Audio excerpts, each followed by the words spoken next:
I have a sleeper team in the NFL. I'm told it's your sleeper team.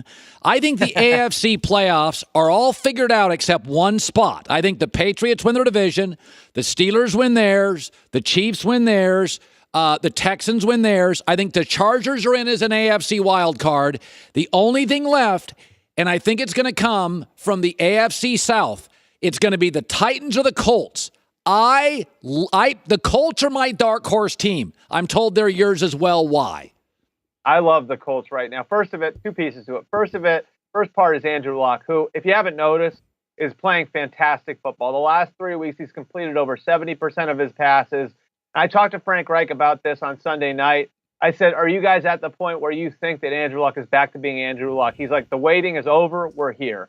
So they've got Andrew Luck back in a spot where they feel like he could be a top 5 quarterback over the last 2 months of the season, and that's obviously significant. The other piece, they're drafting better, Colin. Yes. That offensive line is fixed. Like, they haven't allowed a sack since October 4th. That's bananas. They have 2 games in that stretch where they've rushed for over 200 yards. They have 4 top 40 picks starting on their offensive line. 2 of them from this year's draft class, Quentin Nelson and Braden Smith. And, oh, by the way, on the other side of the ball, they probably have the rookie of the year in Darius Leonard at middle linebacker. On top of that, a couple of running backs, Jordan Wilkins, Naheem Hines. Deion Kane, the receiver from Clemson, had been the star of training camp. He's hurt. They'll see him next year. There's depth in the draft class. There's elite players in the draft class.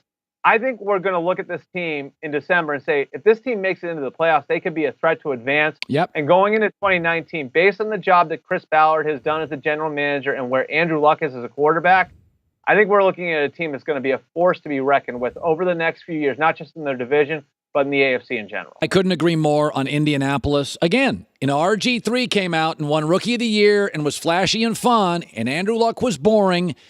Can we stop living in the moment? What do you inherit? Darnold's got nothing in New York. Baker's got real players. Josh Allen in Buffalo's got nothing. Josh Rosen in Arizona's got nothing to work with. I'm telling you, Andrew Luck came into this league with garbage. He finally has an offensive line, and he is tearing it up. I mean, I got to tell you something. When I think about who I was watching Sunday, the first team I picked was the Indianapolis Colts. Generally, I want to see the Steelers. I want to see Pittsburgh. It used to be Aaron Rodgers. It's New England. This week, first game I wanted to see. I wanted to see Andrew Luck. If you haven't seen him, they are so much fun. They are this close. They are really close. They are one more draft class away. They need an edge rusher, and they need a couple of athletes up front, and they can beat anybody. They are really fun to watch.